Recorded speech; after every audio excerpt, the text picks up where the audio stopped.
ZombieTech. Welcome to ZombieTech, a forum for engineers, scientists, and inventors to ponder on the technologies needed to survive the inevitable zombie apocalypse. She's Addie. He's Whisker. And who do we have today? We have Cameron, or WhiskeyRebellion, from Zombie Squad. Hello. Hello, and I'll let you start by telling us a little bit of what Zombie Squad is. Well, Zombie Squad is a disaster preparedness organization, but we use the metaphor of zombies and the idea that if you're prepared for a zombie uprising, you're prepared for anything. Earthquakes and all that won't seem like such a big deal when you're actually prepared and know what to do. Okay, and how did it start? Basically, a bunch of guys in St. Louis who were hanging out and watching zombie movies and thinking, these guys are all dumb. Why are they all getting killed? Why are they all looting everybody else? Why aren't they taking care of themselves? And they sat down and created the Zombie Squad and started doing a bunch of work to get the word out and helping other people get prepared and various community service things to help people be prepared. Gotcha. This is an idea that we've talked about on the show many times with many guests, is that the value of the metaphor of the zombie outbreak, it just can cover so many bases and make so many things that are difficult to talk about normally very straightforward and easy to talk about. It's like this sort of like magic key. Yeah, it's also good because it's fun. I really got into Zombie Squad because I was on a huge zombie kick at the time. I just read World War Z and Day by Day Armageddon, and in looking for more zombie fiction stuff, I came across Zombie Squad and came for the zombies, stayed for the preparedness information. Mm-hmm. Have you read Mira Grant's Feed and Deadline? I've heard them, but I haven't read them now. You'll have to get to that. Gotcha. We interviewed her last week. She is a fun lady. Yeah. Check that out. She's like a virologist, hobbyist. So she's all about the viral vectors and how to protect about that and clean rooms and all sorts of that kind of nerdy stuff. Oh, awesome. So, in terms of what you guys do, so you said disaster preparedness, are there like training camps or like how do you guys spread that information? We do from time to time put on seminars, especially at like a lot of the big conventions like DragonCon and Archon and stuff like that. Okay. We actually do seminars there about preparing, your bug out bag. We're having 3 days of food and water in the house, basic medical supplies, stuff like that. Another thing of the outreach is we do a lot of work with the Red Cross. We do blood drives. We do canned food drives, stuff like that, so people can actually... We do it with the zombie twist, and we go out there sometimes with our full-on tactical gear and scare some people, but end up having fun with them and bringing to light the value of actually being prepared and the understanding of why you need to do stuff like that. Sure. And what's the most important thing in terms of survival, I guess, or even disaster preparedness? Are there like a set group of rules? Well, main thing is staying calm, knowing, okay, if there was an earthquake, maybe being inside is not the best thing to do. But having, I think the CDC even recommends, or not CDC, sorry, FEMA recommends even having 3 days now. Mm-hmm. We sometimes, advocate a little bit more depending on where you might be, but having 3 days of supplies, whether that's food, water, backup medicine, stuff like, or extra prescription medication, stuff like that, so that if you are on your own for a period of time, you're able to handle it and don't have to go somewhere else unless your house falls down. But then you have your bag with your important documents, a couple days of food and water, or however long you need to get you where you need to go. Like let's say you're going to friends or family or something like that. So say friends and family are zombies. What happens then? You have a hard decision to make. No, the best advice we have really is to hole up at home if you can. Make sure that everybody around you is taken care of. Make sure you're taken care of, and just kind of ride it out. And then if you can do some help around to help other people, that's great. But if your family actually becomes zombies, especially when you're living with, That's not fun. No, gosh, no. Just don't give them a hug, right? No, no, keep your distance. Yeah, we find ourselves in the position as being the destination more than having to take off and go somewhere. There'll be a group of people that have the coordinates for this particular place, and they know that if this sort of thing happens, they can come here and stuff will be handled. We'll have turret guns everywhere. Need some lasers. Dude, absolutely. And actually, I don't know if anybody had suggested this weapon, but one of our previous speakers suggested a super soaker filled with battery acid from cars along the road. Because Ooh, that would be nasty. right? Ooh. Yeah, Oh, no. because you're gonna run out of gunpowder, maybe. You're gonna run out of bullets, right? You're not gonna want to touch the casings necessarily, but depending on how contagious, the bodily fluids of a zombie are, Yeah. right? So Yeah, but the battery acid would eat right through the plastic on the super soaker, you'd think. Plastic does not react with acid, so no, it works Oh, just really? fine. Yeah, that's why they always use plastic in labs for moving around that kind of thing. Oh, I wasn't aware of that. Because glass will break so easy, so you don't want to keep acid in that if you can help it.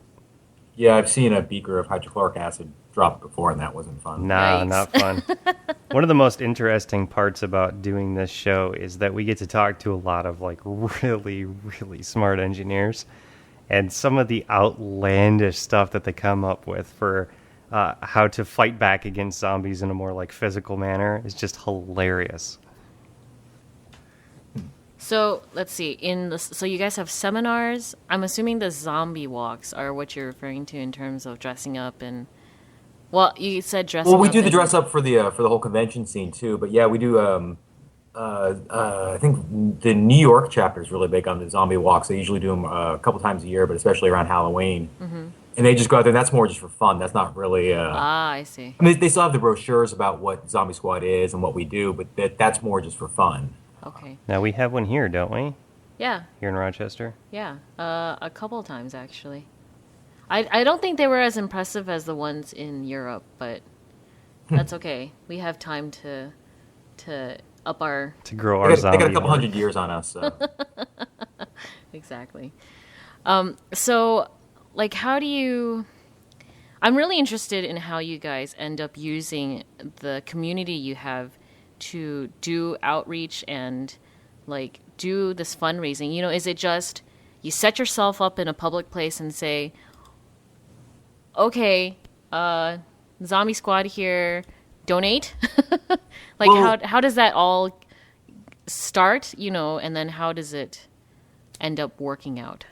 Well, we've got the main thing is, I mean, okay, we're headquartered at St. Louis. But we've got I think 30 chapters now, scattered around the country, and we have a chapter in the UK. And a lot of it is the local chapters will do, they'll try out, do this for a couple, 3, 4, 5, 6 months, and they'll find local businesses that are willing to.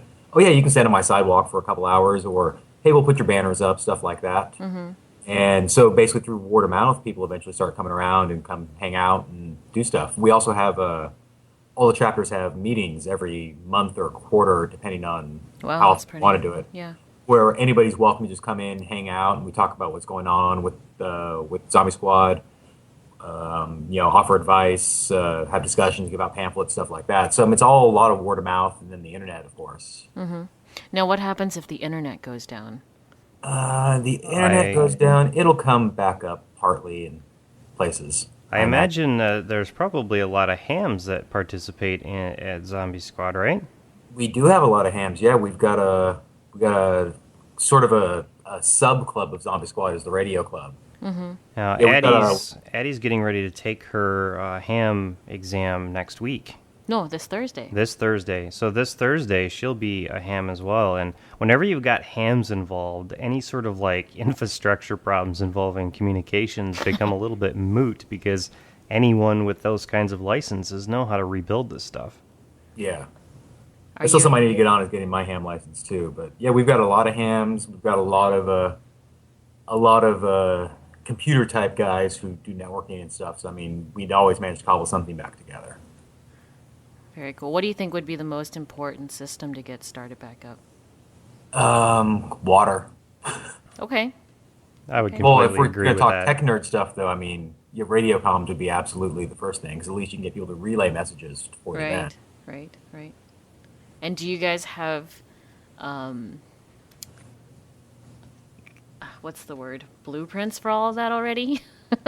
I'm sure if you went around the forums, you could put it all together, but no, I don't think they actually have it like in a consolidated place. Ah.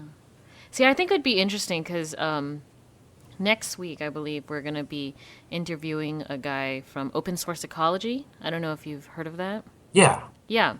So, and I think it'd be such a great opportunity for you guys to either work with them in terms of using all your collective expertise to come up with blueprints. I mean, because you have, like you said, you have tons of people with different expertises and different skill sets, and they probably somewhere have their own blueprints for their own bunkers. Yeah, it's very interesting to me the lack of communication between those two camps because the open source ecology stuff is more based on like how do we help a third world village become self-sufficient sort of thing. But all of the problems that they have to solve to make that happen also apply to allowing small groups of individuals to be able to rough out through any kind of disaster as well. Because if you have the tools to solve one of the problems, you're completely set up to solve the other one equally efficiently. So I think there should be more crosstalk between those two camps. Yeah. Nice. Yeah, I mean, if someone were to go down, the grid were to go down, there wouldn't be a whole lot of difference without all the infrastructure. Once you run out of gas and stuff for the generators, yeah, it's basically going to be like a third world, so it would make sense. Yep. Now, so you guys have the seminars. You have like setting up in front of stores, which is cool. And then you also have is it ZombieCon? Yeah, it's an annual camping trip, basically, mock bug out, if you will. And we all basically go sit in the mountain for a better part of a week, and we have various seminars there, cooking seminars. We had a ham radio seminar last year. Just on various things, knife sharpening, how to pick good knives. Basically, anybody who shows up that's got ideas on something that might be useful, we tap them to do seminars for us and do a couple a day. Sure. And yeah, it's a good time. And is it like hardcore, no running water? Yeah, well, sort of. We have a guy that found some plans on the internet to build a pump. There's actually a video of this floating around. Ah, But we basically, at the front of the property, there's a giant creek. You have to cross the creek coming out the property. But there's a little, like maybe 10, 12-foot waterfall. And so he captures the water coming down the waterfall through a pump with like two moving parts and managed to pump it uphill 50 feet at a 30-degree incline. So we actually have sort of running water. Basically, we have a hose. that's cool. Very But it nice. beats hauling jerry cans of water up the hill every day. Yeah, no kidding. Oh my gosh. So, like, One great thing about this kind of activity is that it causes there to happen a reason to go back and find technology that has been sort of left by the wayside as we have replaced all of our infrastructure with petroleum-based solutions to solve a problem like how do I get water up a hill? Everyone would get, okay, you get a generator, hook up a sump pump. Okay, there's one way to do it. Okay, you could build a windmill, but, we got to do this fast, blah, blah, blah. To find something simple and old school that only needs a couple moving parts and is just a passive thing, that's awesome. Yeah, it was really impressive. Last year was my first year, or this year, I guess. The past year was my first year there, and watch them set the pumps. Like, wow, this thing actually works. And it broke down a couple times while we were there. It's only the second time they'd used it, so redesign bit, get some new parts, and we managed to get it working again. But it was never down for more than, let's say, an hour at a time. But yeah, and then taking something like that and then finding ways to make it better and less breakable is really awesome. yeah. So now, is there a place for the DIY community in Zombie Squad? Yeah, yeah, absolutely. A lot of our guys are DIY. I mean, we do enjoy our modern conveniences and the ability to go buy stuff off the shelves, but a lot of guys are into making their own stuff. We even got guys who make their own furniture that have little Cool. how-tos and all that. Yeah. So then can you do... Actually, I don't really know how you do a DIY bug out bag. Well, you buy a bag and put a bunch of crap in it. That's There you go, DIY. DIY. Yeah, I guess you can't really DIY food necessarily unless you're willing to be a farmer for a few months or better Farmer, part of hunter, a year. gatherer. Yeah, that'd be. So, you were mentioning knife sharpening, and I saw a lot of talk of guns and weaponry and such. And I imagine that during ZombieCon, people actually bring their weapons. Well, one thing is because of where it's held and the fact that it's on private land for the insurance purpose and all that, we don't let you bring your guns really to Okay. the ZCon. Okay. But we do, you can bring them, you can lock them up in your car, you can lock them up in a cabin on the property. And then when we go to range day, you go take all your stuff. Then we go out and play and then lock it all back up. Gotcha. Now, do you guys do like safety seminars and, Yeah, we do some firearm safety seminars before the range trip, obviously. We have dedicated range safety officers that are out there that, if you have any questions, they're not going to make fun of you or anything. We had guys out there who never shot guns before. Right. And so we welcome them, we show them how to do it. We also had a first aid seminar, but I can't remember if that was before or after the range trip.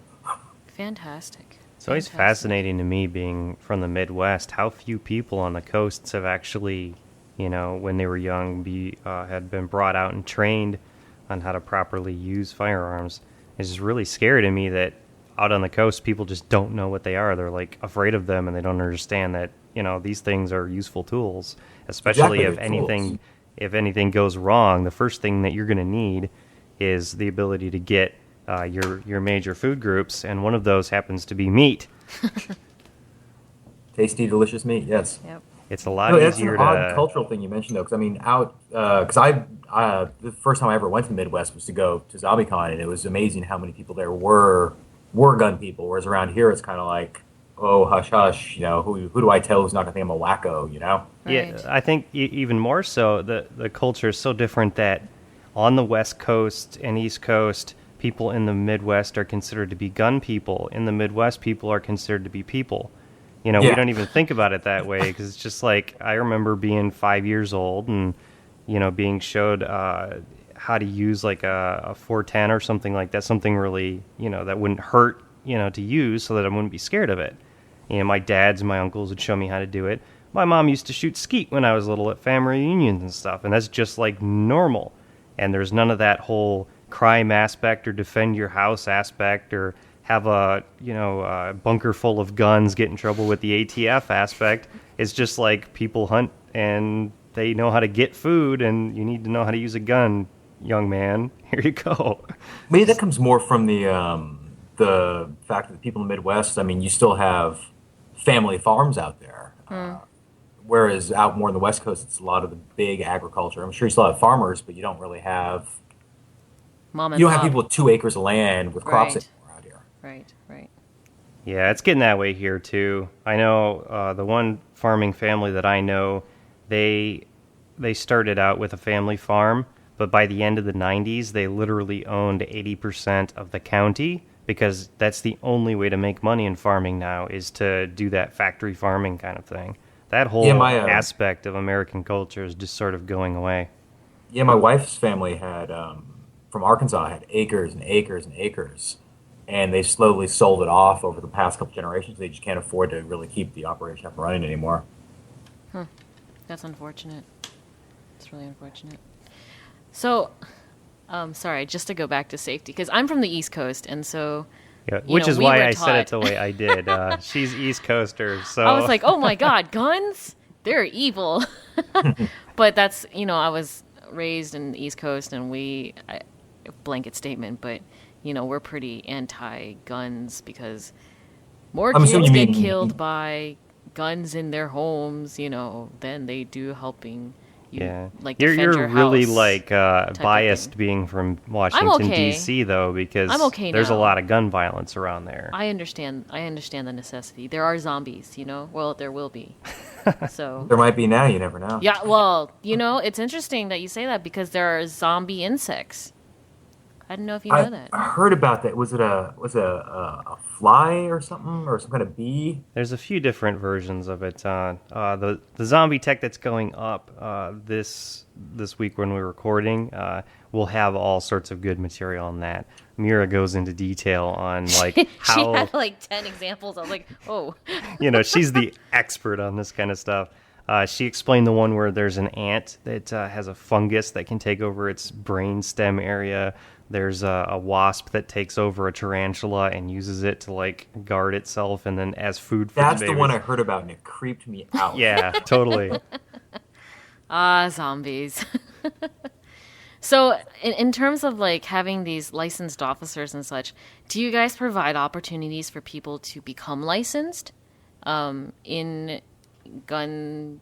I don't even know what it is, but in guns. What do you mean? Oh, you mean within Zombie Squad? Yeah. Well, no. Basically, we've got guys that maybe I misspoke about the range safety guys, but basically these are guys who, they live, breathe, and eat guns, so they're just out there to make sure nobody does anything stupid. Gotcha. And just to make sure that okay, so and so's gonna go down and check his target. Everybody, stop! Put your guns down. Don't touch them, kind of stuff. Gotcha.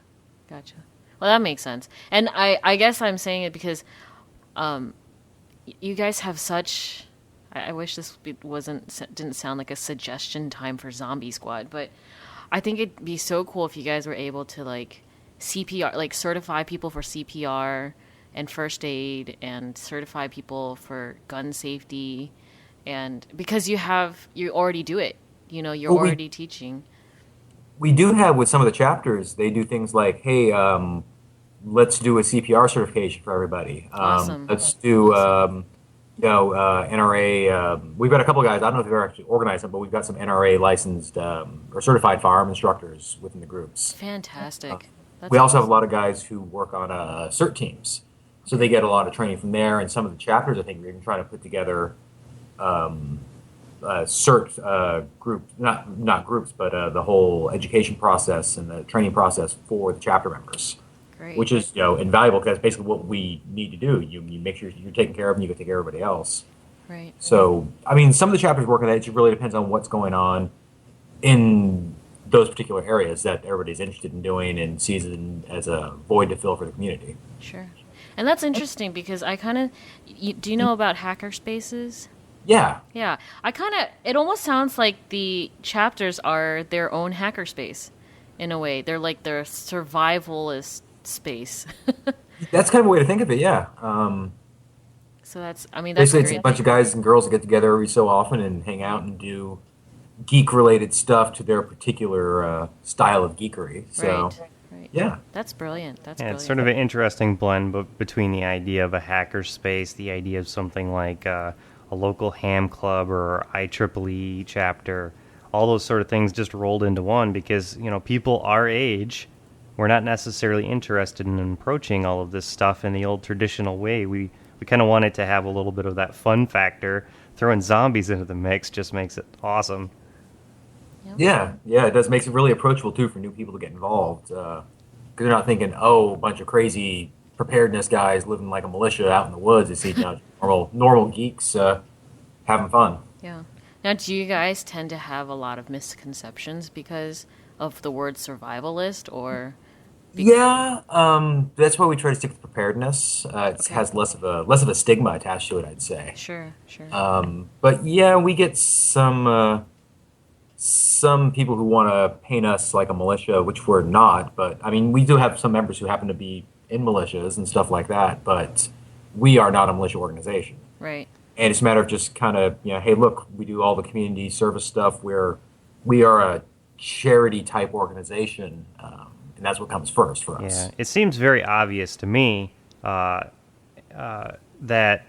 anybody who is any sort of a geek sort of person would get this, that the whole appeal and reason why Zombie Squad has grown up and gotten as big as it has is because there's lots of us who are geeks and are into understanding how to deal with bad situations, but are absolutely not interested in all of the sort of culture and oddness that can go along with militia and survivalist and maybe even Ren Fair types and Society for what's anachronism. I forget the name of their thing, but yeah, all of those, they all have their own cultures, and those cultures are great, but they're their cultures, and they don't necessarily reflect what a typical computer programmer like myself would think was a fun culture to be a part of. Zombie Squad seems to be like the solution for that kind of thing. I can go shoot guns, but I can talk to the guy next to me about FPGAs at the same time. Yeah, well, we're also, we're apolitical. We're, completely non-religious, and we don't discriminate on any of those boundaries, but we don't, especially on the forums, we don't like to discuss those things. Sure. Because that means that, you and I can sit down, whatever our backgrounds may be, and discuss ham radio. We can discuss guns. We can discuss, FPGAs or risks, but not... We've come from completely different backgrounds, politically, religiously, whatever. That doesn't come up. So we're able to talk about the things we want to talk about because of things we don't talk about. Sure. And that has been a problem for geeky types for the last few decades here. We used to be all off by ourselves doing our own thing in ham clubs and whatnot. But now that we're much more mainstream, we have to inherit a lot of the problems that other organizations have had forever, which is like, how do you sort out differences between people that come from these different backgrounds? And it sounds to me like Zombie Squad really has their finger on the pulse of that, and they're doing a good job of making it so that that's just simply a non-issue. You show up, you have fun, awesome. Yeah, that's what we're trying to do. Is just make it smooth for everybody and make sure nobody gets too hurt. Yeah, no kidding. So, a lot of the talk about from Zombie Squad is like in the immediate. I'll be generous, like 3 months, the immediate aftermath of a disaster. 3 months after this, and say it's zombies, and say, oh my gosh, the whole world is being eaten alive. What do you do after? Has Zombie Squad addressed what happens after the zombie apocalypse has come and quote unquote gone? Well, then the credits roll and we all go home, right? I wish. Well, I think a lot of it's got to do with. This is stuff that's been touched upon, but I'm trying to think of something off the top of my head. Basically, you just have to go about rebuilding, like what we were saying about the open source ecology guys. You basically have to. It's been 3 months. The zombies have destroyed everything, and now you're rebuilding You're teaching a third world country to be self-sufficient. Mm-hmm. So you've got to take your knowledge of whatever you might know how to do, which is okay. I'm an electrician, and I can get this small power plant working again. Then you have to find somebody else who's good at. I've got radios. Let me get these set up, and hopefully we can contact somebody on the other side of the state, and just start finding people to put things back together, I guess. Mm-hmm. Which is why it's good to have a varied group of people with various skills, because then you've got every base or more bases covered than just trying to stick it out on your own with your rifles and your gas mask. Right. Yeah, rifles and gas masks are great for the first couple of days, but what really makes the difference between survival not as an individual but survival as a civilization through something really bad has a lot more to do with engineers and a lot less to do with guns. Yeah. You got to rebuild those bridges. You got to get the infrastructure back. You got to get water running again. So the geeks come in handy there. Woohoo! Thank goodness for that. So one of the main things about preparedness, folks, is if you don't have a group of friends who know how to do real things, sure, you may have friends that know how to program their cell phone. You may have friends that are good at their job, at their 9 to 5 thing that doesn't really achieve anything. You really ought to think about making friends that know how to do real stuff in the real world, solving real problems, because that can significantly increase your chance of surviving really bad stuff. Yeah. Well, I think it makes me think about also, like, since you guys are focused a lot on disaster preparedness, like, for instance, the tsunami in the Indian Ocean, I think it was, or, like, that area. And was it 2004? Yes, that's 2005. I mean, it was just, and there was a lot of initial outpouring, but then after about, like, I don't know, half a year to a year maybe, nothing. Like, I haven't heard, unless I actually go and look for it, I haven't heard about how they're rebuilding or how they're, like, whether or not anybody's still giving to them, besides, like, the really big, like American Red Cross, really big organizations. And so, is that something that we need to, as disaster preparedness folks, that we need to also consider, not just the immediate aftermath, but also the 1 year down the road, the 2 years down the road, even maybe the 5-10 years down the road? Yeah, that's stuff that we need to consider. But the problem is also, if you start bringing that up, you might start scaring people off if you bring it up too soon. Because you get somebody just come around and think, well, hey, I need to be prepared to deal with, my power being out for a day or two. Okay, I need to worry about dealing with, tornado hits and knocks out power and water for a week. Mm-hmm. Then you start the problem is, I think if you start bringing this stuff on too quickly, you might feel like you're eventually saying, well, hell, we're never going to be able to recover. But I mean, it's something we need to think about, but it's something you need to be careful about how you broach with people who are new to the subject. Sure. So at least you can get their foot in the door, so to speak.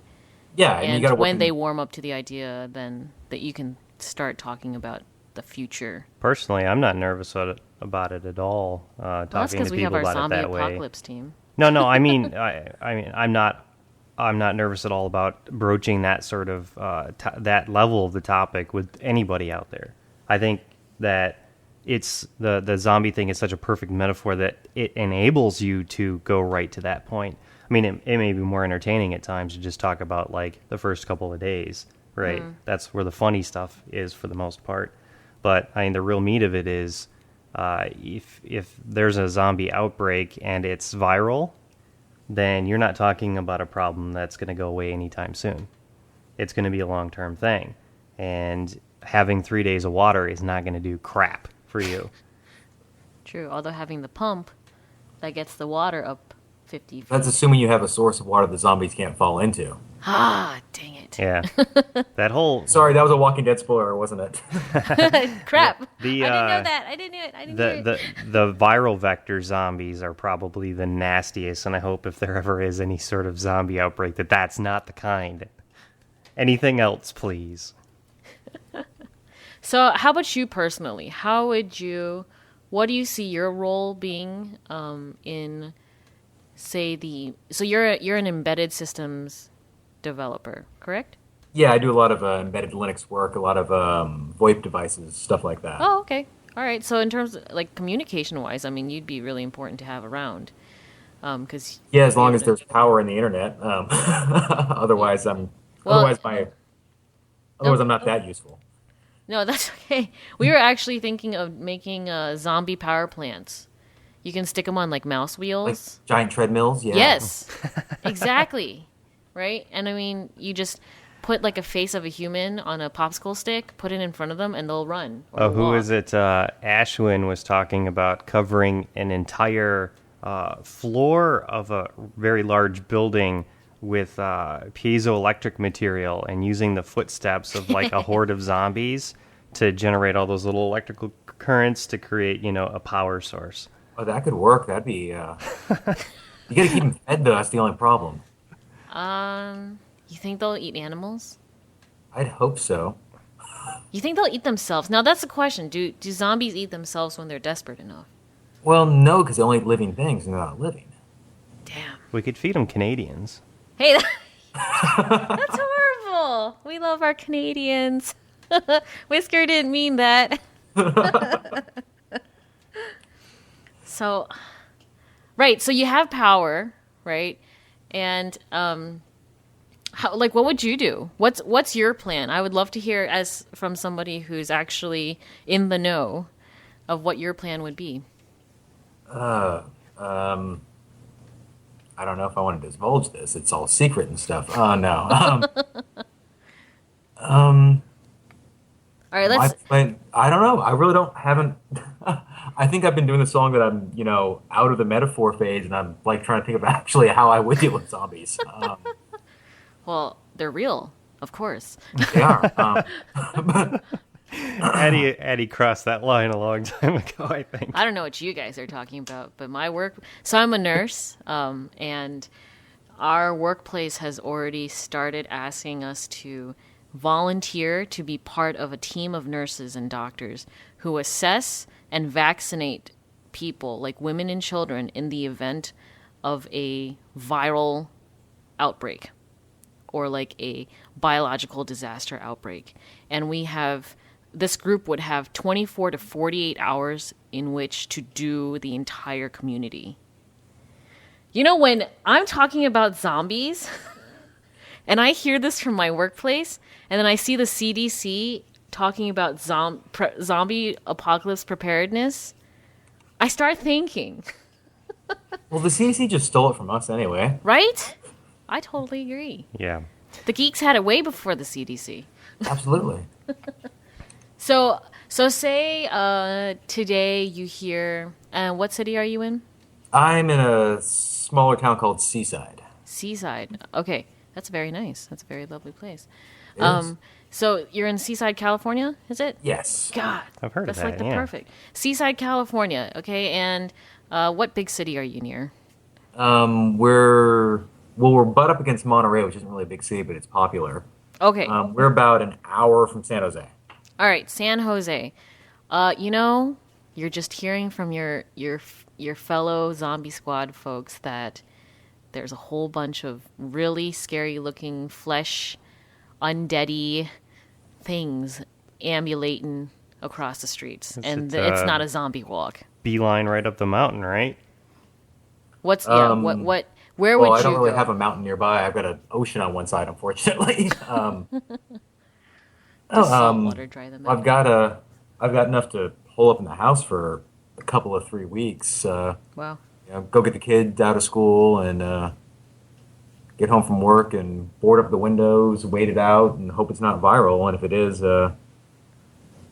is, I guess I should have got more gas masks. Those would even help. Imagine they would. So I forget what we were watching, but I think it might have been one of those that pawn shop show. But somebody brought in a baby gas mask from World War II, Oh and it my just sort of like gosh. puts a exclamation point on the whole thing of like that That's is horrible. what the world would be like if there was a viral zombie outbreak. You would need infant gas masks for any sort of traveling outside of your clean environment. Yeah, but you'd need a full-on puncture-proof suit. I saw this. I can't remember the name of it. It was a short film. I think it was German. I want to say about two guys after a zombie outbreak, and I'm assuming it was viral because they're wearing like complete, the chemical suits with the masks and everything, and one of them ends up just tearing his suit on a fence post or something, and just dies within minutes. God, that's Bummer. And the more you think about, the more you mention the viral stuff, I just don't know if you can really deal with that. You might just be once it goes airborne. You you're kinda can. just You're pretty much stuck screwed. living day to day at that point. Yeah. You can, and the real solution there is that you already have to have a completely secured underground facility that has its own air recycling system and its own hydroponic stuff and its own ability to create enough power to run lights to grow the food for any sort of long-term stuff. And You need a completely sealed off well or other water supply. You need a buttload more filters Yeah. for your if you can recycle your own water, that would be ideal. as well. Because even groundwater, it might get into it eventually. Yeah, that gets kind of cost prohibitive too, though. Unfortunately, Yeah, none of us could even approach that kind of solution. no, but I think that might be what's necessary. You're right. Now, does Zombie Squad have bunkers set up? Not that I'm aware of, but It's a large enough community that I'm sure somebody has like a World War II fallout shelter in their backyard or something. I imagine. No, we my want a grandparents missile have one. silo. My grandparents had one. What? Yeah. A zombie apocalypse shelter. They moved out of that house, but the house that they lived in when I was growing up had a World War II fallout shelter in it that was all stocked with food from World War II.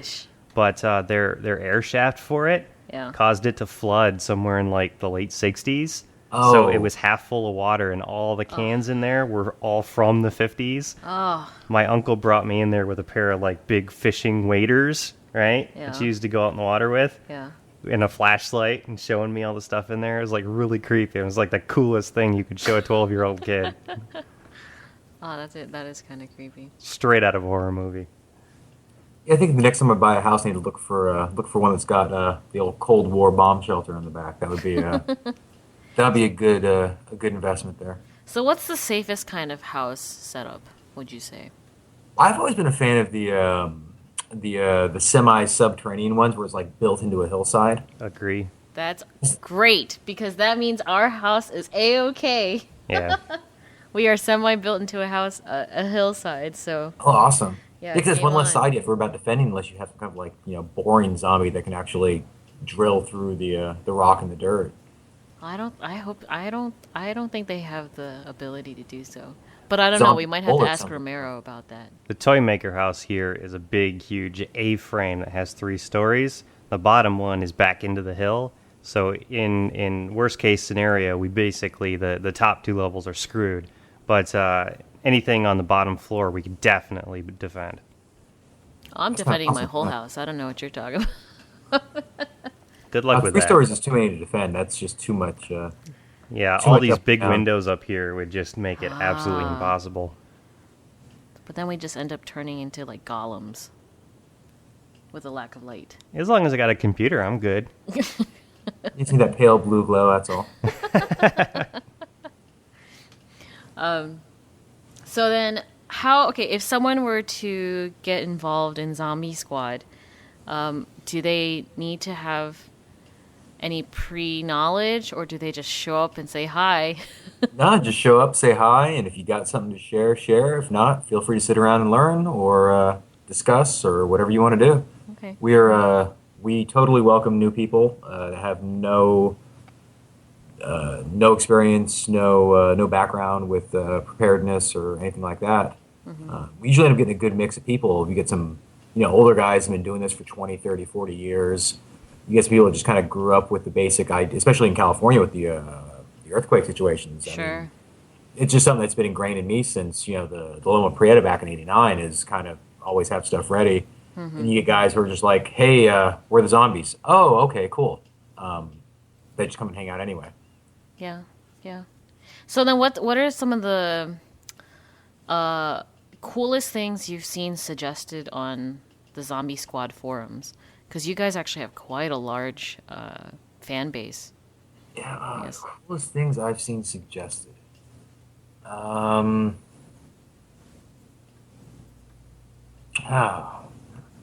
Or just anything that stands out. I mean, So I'm just actually drawing a blank here. Just something I wasn't expecting.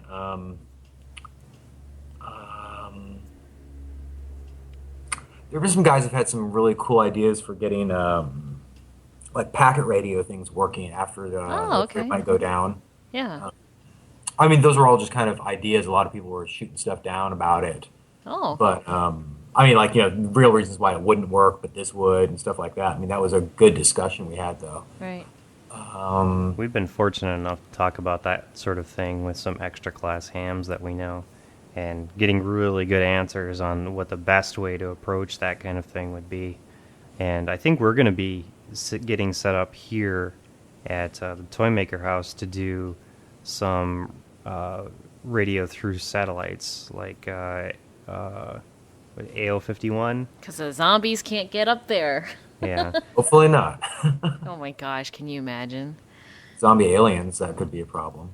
We've got some folks in our community who are developing firmware for Gameduino boards that can do live satellite tracking of up to 100 different satellites. Interesting. Yep. So, you can go off battery power and still be able to track satellites. And know how to transmit Awesome. signals. Yeah. And then, so any other cool things like have? Well, we've popped had into your some like really crazy ideas for like well, wouldn't this be an awesome gun if this, and this, which may not be practical, but it is always it's always fun to see. Do people hack their own like guns and such to better serve their survival purposes?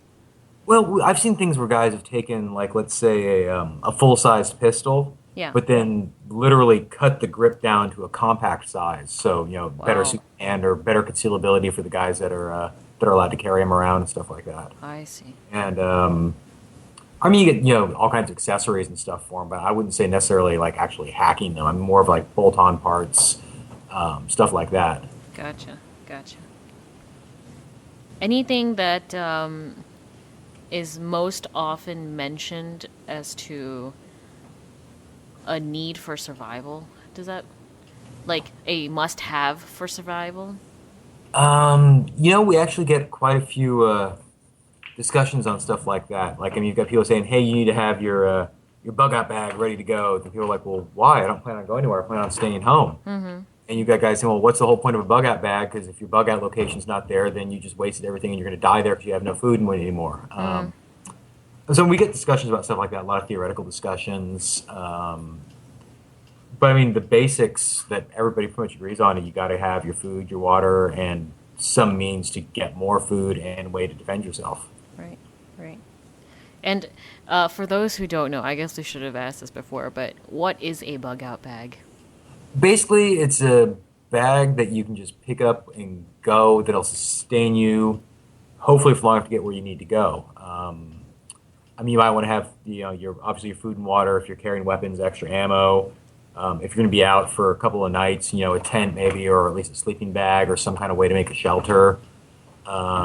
If you have your important documents like your driver's license, social security card, birth certificate, stuff like that, scanned maybe, and on a thumb drive in there, just so if you actually end up somewhere and your house is burned down, you can still prove who you are, your insurance documents, stuff like that. Sure.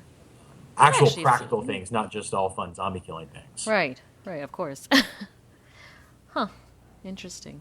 And can you think of any times when the zombie squad has mobilized to help in terms of disaster? After relief? the last run of tornadoes in the Midwest, was it Joplin? Yeah. We did a fundraiser for them, and we also had a group of guys. I'd say probably about 20 guys, if I remember right. Actually went out there and helped, cut trees out of the road and stuff like that. That's great. Yeah, I've read some accounts from the doctors and nurses there, and that was, I mean, it was there one instant and gone in the other. So Yeah. Okay. Any other notable disaster relief things that you guys have done? No, we've done a lot of fundraisers. Like we did fundraisers for the Indian Ocean tsunami. We did one for the Japan quake and tsunami. Did a fundraiser for Joplin as well. But the only time I can think of that we actually rolled out for anything was for the Joplin. But that was basically because, I mean, it's so close to St. Louis. We had so many guys. They were just went, okay, go ahead, let's go do it. Sure. And I think I read in one of the interviews before that you guys do donate to American Red Cross, but at the same time you prefer to donate to the smaller charities because they actually, I don't want to say they actually get stuff done, but like all of that money is actually used.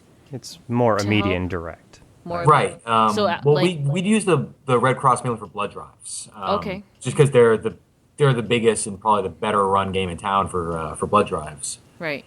But yeah, when we give money, we usually we use a couple different organizations. I can't think of the names off the top of my head. That wasn't really I didn't run any of that. That's fine. But we give it to organizations where most, if not all, of the money we give goes directly for relief support and doesn't get tied up in administrative stuff or oh hey, we'll hold on to it for the next disaster. We give it basically we give them a check and they turn around and cut a check right back to whoever actually needs it. That's or great. go around and buy stuff for whoever needs it away. That's great. And that's, I mean, I know I've hesitated giving to American Red Cross because, like, I'm worried that the money will, instead of going to the victims, will go to the administrative costs of keeping their lights open in, like, their San Diego branch, But That's said, one thing though, we're very careful about when we actually do a fundraiser is who we give the money to. Yeah. With that said, though, both sides of that whole infrastructure are important. Are necessary. You true. need to have the immediate stuff, and you also need to have some sort of non-governmental organization that has enough money and membership and clout to be able to pull things off in a longer-term schedule. True. Yeah, well, that's why we give we don't like officially endorse Red Cross. We just happen, a lot of our chapters do a lot of work with them. Right. But basically, we're not so big about who we give goods to. We're just more big about who we actually give money to. Sure. And which one is better during, so let's say a local disaster. Is money better or is or goods better? Well, it depends. I mean, I really don't know how long it takes for, if I were to go give blood, I don't know how long it takes for that. I can't give blood, actually, because of some Red Cross disqualification when I was living in Europe. Sure. But, so I don't know how long it takes for, if I give a pint of blood, how long that can actually take for that to go to circulation.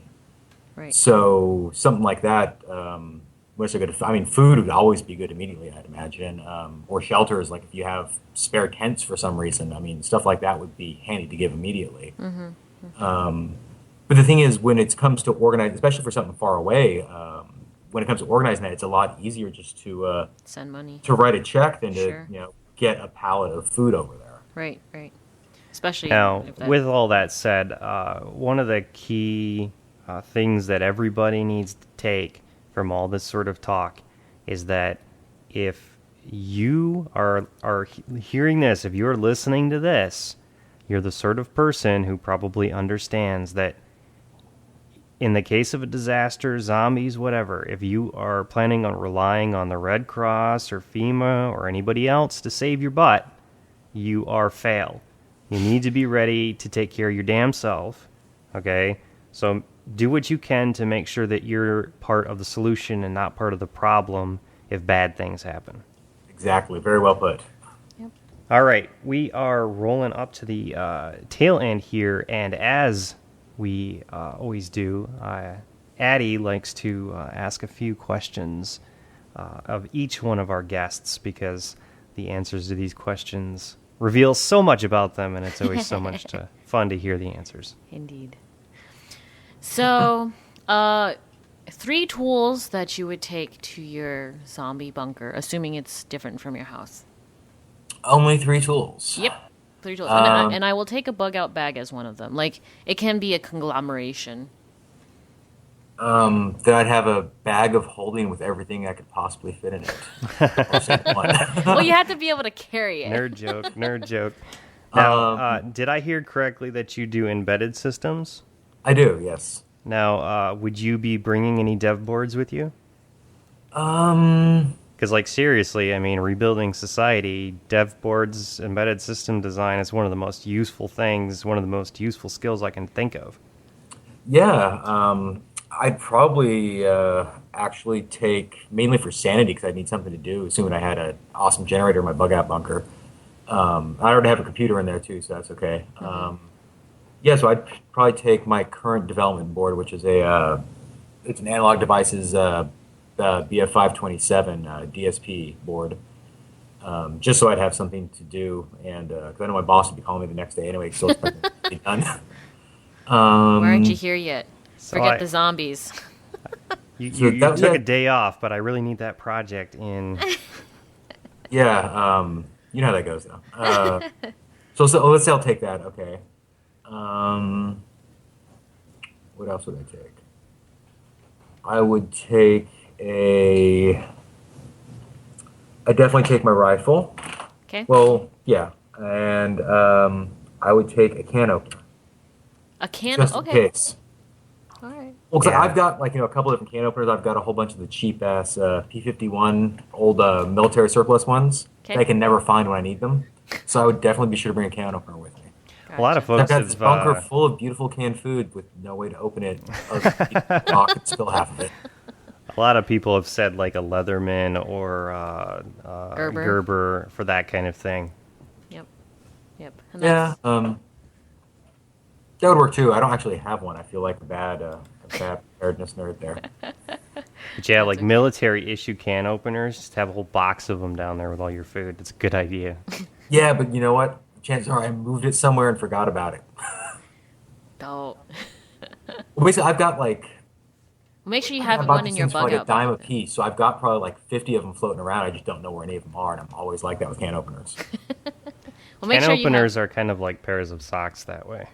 Yeah, and also the can opener has a beer bottle opener on the other side too. of course. Very important. Of course. Although, the people who tend to get drunk in the zombie movies tend to die first. That's true. True. No drinking in the first scene. Right. No sex. And No showers. No showers and no peeing, when you're Away running from the away group, yeah. from the group, because you'll get eaten. No bathroom breaks. You'll turn around and zombie. Exactly. So then, what's 2 books that you would take to the zombie bunker? 2 books. I would probably take my Calvin and Hobbes anthology, so I wouldn't go nuts. Brilliant! Calvin and Hobbes is the best. And then I'd be torn between the Special Forces First Aid Guide or a physician's desk reference for herbal and holistic remedies, since there won't actually be any medicine left in the world. Yeah. I'd be torn between those That's two. a very good choice. I Yeah. think that actually is probably one of the best book choices I've heard. The Really? herb Thank and you. holistic. That's brilliant, because I need an herbologist. Well, at least so I know if I'm trying plant stuff, I know what will kill me, so I don't bother eating it at all. If it's not for medicine, at least know it's not toxic. Well, do zombies react to poison? That'd also be good for experimenting and find out whether or not they did. There you go. All right, so You're right, that is a good choice. All right, I'll take that over the Special Forces Handbook. All right. now let me just extrapolate this like 50 years in the future. The civilization based off of your decision, they are able to make their own herbs into medicines, and their religion is now based off of Calvin and Hobbes. Then I have done well with the world. And everybody's got a spare can opener. Yep. Yep. But we have no cans of food left, but we'll find uses for those can openers. We'll find uses. I wonder what you can do with cans after you're done with the can openers. Build snowmen out of them. Okay, What? now Let's see. Would water be your first system? Like the first system that you would set up at your bunker? Water. Yes. Okay. Water, because you need water plus some kind of form of sanitation. Whether we'd actually get plumbing going shortly or not, it's one thing, but at least we'd be able to clean up after ourselves. Okay. Okay, sounds good. And are there any websites that you would like to plug for Zombie Squad? Just zombiehunters.org. Okay. And I think on zombiehunters.org, their forum is extensive and has a Yes, lot of... form is very extensive. We have pulling up now. We have 83,022 topics with 1,793,950 posts. Nice. And this has only been since 2003. The Right. counts might be off on that. I'm not sure if they carried over when we moved to PHPBB, Oh, but man. Okay. All right. So you guys actually had lost quite a bit then, probably from the well, beginning. no, I know the old information's there. I'm just not sure if that's all counted. Counted in. If it's counted in those totals. Gotcha. So for anybody interested, it's zombiehunters.org, and they have a lot of information in terms of like actual survival, both equipment and how to plan, and what people would do themselves. There's education in terms of movies, books, shows. Like I imagine everybody is watching The Walking Dead at this Yeah, point. actually, the St. Louis chapter has their they have their meetings at a place that shows The Walking Dead every week. That's cool. very And, fun. Any They excuse, drag out a projector onto the back patio of the restaurant and Nice. hang out and watch Walking Dead. Nice. education, community service, and basic good civics. Sounds like worth checking out. So all you go folks, head on over there. That was zombiehunters.org. And for this show, you can catch it every Thursday at ZombieTech.tv. You can get it automatically to your phone, your iTunes, whatever. There's RSS feed links on the side of the page. Please leave comments and remember to +1 these things. The more you guys do that, the more other people can find it readily. As for Addie and myself, you can find all the rest of our stuff at tymkrs.com. This isn't the only show we do. We do lots of other fun stuff too. So go over there, check that out. Thank you very much for joining us. Thanks, Cameron. Thank you for having me. I think that is it for us. So we'll see all you guys next week. Bye.